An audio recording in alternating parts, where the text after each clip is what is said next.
And so from Dolphin Tech to non-league networking, how did that come about?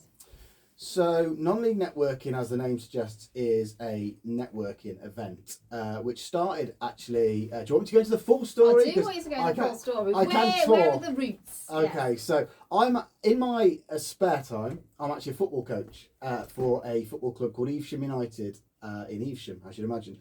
And I've been there for about 10 years as a youth coach. I now coach the reserves team, and I also sit on the committee. So we're obviously a committee of volunteers who sit and talk about how to develop the club and bring money in and that sort of thing. And then a few years ago, I actually changed jobs. I was working down south. I started changed jobs, started working back in the Midlands. First thing I wanted to do was obviously meet some local businesses. And I thought, oh, I could go and attend networking events so I can go and meet people. And because of my role on the committee at Evesham United, I actually thought it might be quite a cool idea to marry up both ideas. And I thought, if we start hosting our own networking event at the football club, it would bring local businesses in to the club. We could showcase the club as a venue. So if people want to hold parties or events there, they could obviously hold it in our bar and our clubhouse. And it also might bring local businesses in to showcase the facilities, and actually they might decide that they want to do a sponsorship with the club, so they might want a board around the pitch, they might want to stick an advert in the programme and that sort of thing. So I just thought it was a good way of killing two birds with one stone. I'd get to meet local businesses, introduce myself, introduce Dolphin Tech as a business, but at the same time we get to showcase the football club and obviously bring some people in that wouldn't ever normally go to the football club. Yeah. So, and when was that? What year was that? 2020. Okay, so it was 5 years ago. So what, in the midst of COVID? No, I'm lying. I'm lying. You're lying. It was actually 2022 or one. You don't know. No. You put me on the spot there. I think it's 2022. It was 2022. Yeah, it was 2022. So yeah, so there was that, and then we did it at Evesham for about 4 months as a breakfast. It was like 7 till 9. We did bacon and egg sandwiches, and we were getting some good numbers. 20, 30 people were attending. We did it every month. And then when it got to, I think it was September, October 2022, it was definitely 2022, I met up with a guy that was at Redditch United Football Club, a gentleman called Ian Wayne, who's now the managing director there. And I was talking to him about the idea, and he thought it sounded really good, and he asked me if I'd like to run it at Redditch.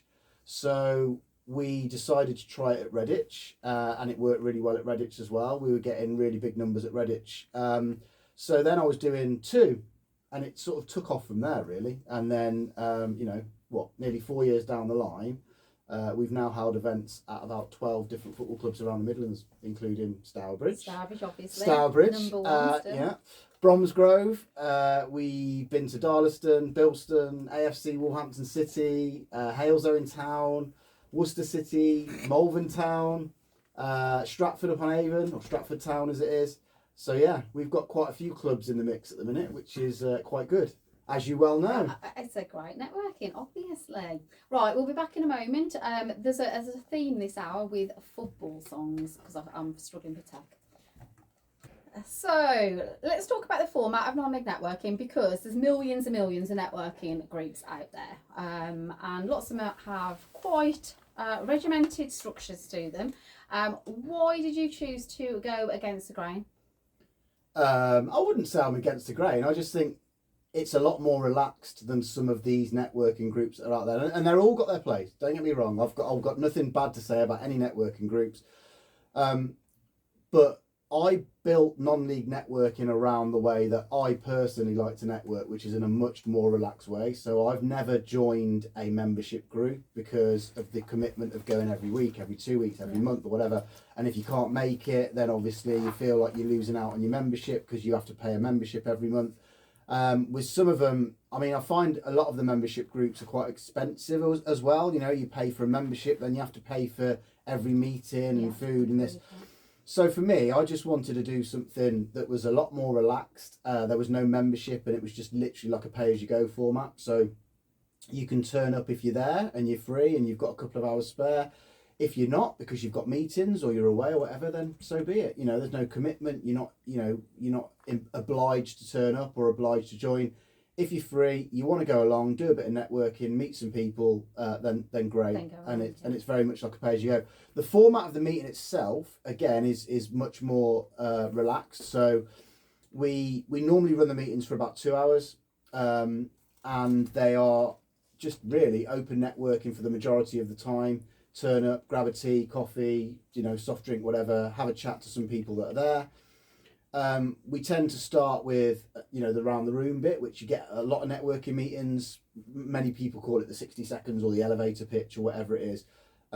We sort of tailor it around how many people are there. So if we've got a really small group and there's only sort of 10, 11, 12 people there, we just say to everyone, look, you can have as long as you want. A minute, 2 minutes, just tell us who you are, tell us about your business. What are you here for? A lot of people go networking for different reasons. So some people go because they want to, sell to people. Some go because they've got an event they're trying to promote. Some go, absolutely, yeah. Some people go because there's loads of free food on offer and they want to pig out. Some people work from home. A lot of people work from home now and they don't see anyone all week because they're at home. So some people just go for the social side of it and they want to meet people. So there's lots of reasons people go networking, and we just try and get people to tell us that when they're there because, like I said, everyone's there for different reasons. If we've got a big group, which again, sometimes we do get a lot of people turn up. Sometimes we can have 30, 35 people there. If you give everyone a minute, that takes half an hour, over half an hour to do. And get very long. Boring. I mean, no offence, but some people go on, don't they? Some people talk. So you've just got to cut people off. And in a nice way. Yeah, I was going to say, when I say cut people off, I don't mean to shut them up. I just mean, look, you have to say to people, look, we're going to keep it to 30 seconds today, because if there's 30 people in the room, even at 30 seconds each, that's going to go on sort of 15, 20 minutes. And then it's something I find so difficult. I know the one day, I think everyone thought it was going to be 6 p.m. by the time everyone finished, but yeah. Any longer than that, it can go on. I seem to recall going to one of your groups. Yes. And you didn't tell people there was a time limit. By the time we finished, it was time to go home. It wasn't. But yeah, I think personally, again, my opinion is that the sort of intros bit is quite important. And I know, again, a lot of other open networking events, sometimes you don't even get the chance to intro yourself. But if you go to an event where there's 30, 40 people there, sometimes it is physically impossible to get round and chat to everyone. And you could pay to go to a networking event, turn up and only speak to like 10, 15 people. And there might be another 50 people there you haven't even spoken to. So, like, for me personally, I just think giving everyone the chance to introduce themselves, it just, it shows everyone who's in the room. So I could go there specifically looking, for example, doing what I do, I work in technology. So I might go there looking for IT people or people like that, because I think I could have a good partnership with them. But if I don't know there's other IT people in the room, it's really difficult for me to get round that room and talk to everyone. Whereas at the beginning, if everyone just says, look, this is me, I'm so-and-so, I work for this company, this is what I do. Absolutely, yeah, absolutely. So, yeah, the intros bit's important. Generally then we'll have a bit of food, whether it's a breakfast meeting or a brunch meeting. You can have pastries and coffee. If it's a lunch meeting, we have a bit of a buffet and stuff like that. And then we go back to open networking again, so everyone gets the chance to chat. You can go and speak to someone you haven't spoken to. And then, especially with the lunch meetings, not so much the breakfast ones or the brunch ones, but with the lunch meetings, we normally have what we call a team talk, or a 10, 15-minute speaker at the end. And it just adds a little bit of value to the group, really. So, again, if you're there, having a little bit of a focused speaker at the end gives you the chance to learn something. We try not to make it a sales pitch. We try to make it more of a little bit of an added value piece. Yeah, like something people can take away because they've learnt something new. Absolutely. Yeah. And Emma, you've done them yourself on legislation and law changes and stuff. I know you had Dave in the studio earlier talking about AI. Yes, Dave's done his AI piece. So yeah, there's lots of stuff. But what we try and, like I say, avoid is someone selling to the room for 10 minutes, because again, no one wants that can get a bit monotonous. Yeah. So just a little bit of value add, and hopefully people can go away with a little bit of knowledge they didn't have at the beginning. But don't forget, there's the oddity, like the speed networking at Stourbridge the other month. Absolutely, yeah.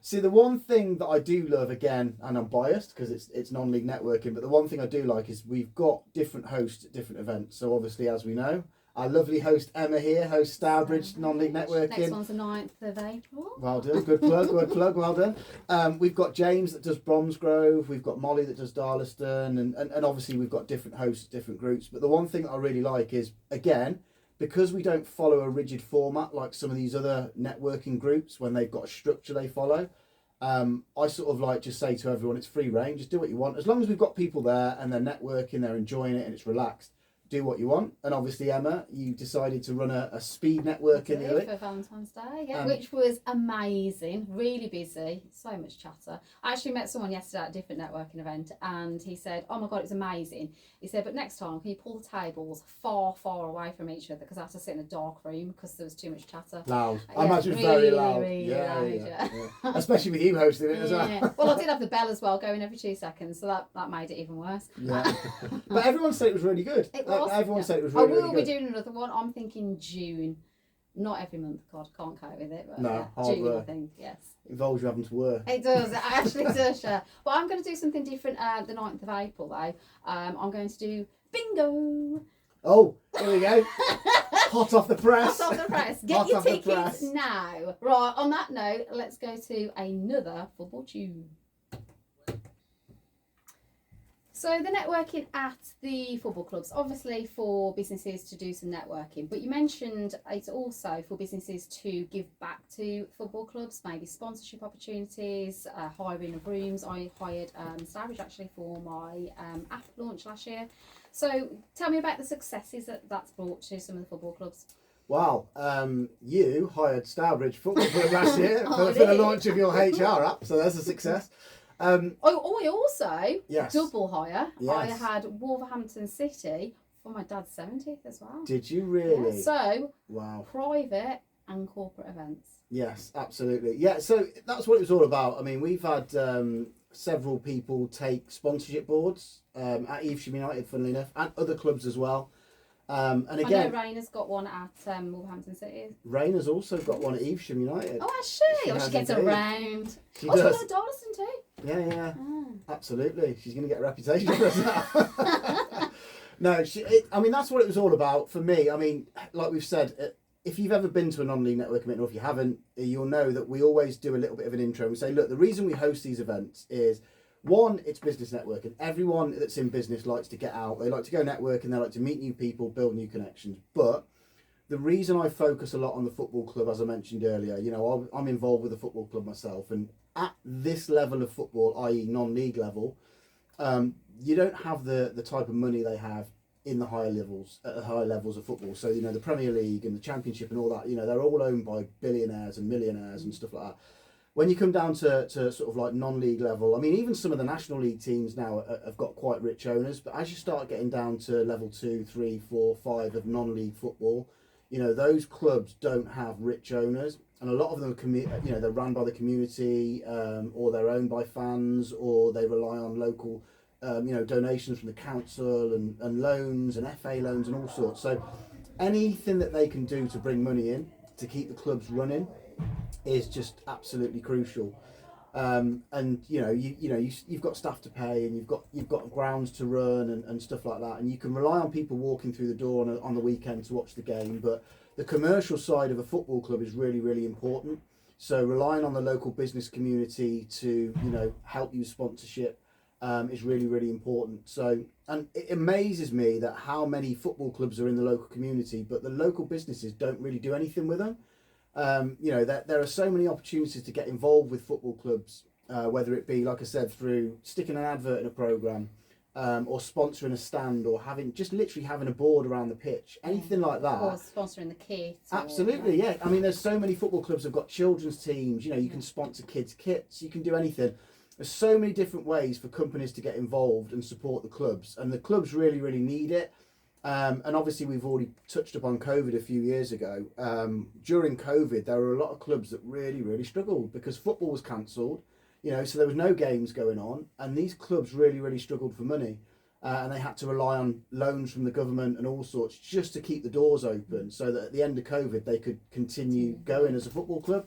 So, you know, being on that side of it now, like I said, I sit on the committee at Evesham United, and we're always talking at our committee meetings about events that we can put on. How can we bring people in through the door and all that? Last year, I decided that I was going to help the football club on the commercial side and help with sponsorships and bringing new sponsors on. And these events, you know, the non-league networking events are really good for that because, as I mentioned earlier, it brings people into the club that wouldn't necessarily go into that club on a normal basis. They might not be football fans. You know, they might run a local business and they might have done so for years. But if they're not a football fan, they might have never set through the door. So you know, the amount of times, whether it's been at Evesham or other football clubs that we've been at, that people have turned up and they've said just little lines like, "Oh, I didn't even know this was here," "Oh, I didn't know how big this bar was," and things like that. And then when they see it, it sort of sets something running in their head to think, you know what, if I was going to run an event, i.e. launch my own HR app or something like that, I could do it at this football club. Or it may be, you know, oh, I've got 300 quid spare. You know, it's 300 quid to have a board around a pitch or, you know, whatever. Look at how many people are seeing that, not just the people who are going to football matches, but also the people who come into networking. Yep. They will see those boards as well. Yeah, I mean, football at this level, it can vary from, you know, you might have 200 fans every week to, you know, some of the teams locally around here in the Midlands and the Black Country, you get 700 to 1,000 people every week at a game. So you just think, for the sake of paying 300 quid or 400 quid for a board, think about, you know, every single week your business could be seen by 1,000 people at a game. So it's not an expensive game to sponsor boards or put an advert in. It's not thousands of pounds. A business could afford something. No, do not quote me on the 300. I'm fairly sure every club. Thousands for a business to invest in some form of sponsorship. Not at all. Not for non-league football. No, like I said, if you're talking, you know, the higher leagues and stuff like that, then obviously it gets more expensive. But at this level of football, it's not that expensive, and businesses are always looking to get involved with, you know, sponsorships and stuff and spend money in the local community. So there's no reason that, you know, you can't invest in a non-league football club or sponsor a non-league football club. And like I said, it gets your name out there. I mean, I've done sponsorship with a hairdressers in Evesham. You know, there's a hairdressers that has actually got a board around the pitch. And we've invited them along on a match day to do free haircuts. Oh, I can't like that. Yeah, why not? Why not? Yeah. Something a bit different. Yeah, so anything goes. Okay, on that note, let's have a little bit of We Are the Champions. And where can they get tickets? Where can they get tickets? All of our tickets and everything are available through Eventbrite, and the Eventbrite link is actually on the website. So if people go to the website, which is www.nonleaguenetworking.com, there is a page on there that says upcoming events. If they go onto the upcoming events page, you can book any of our meetings through there.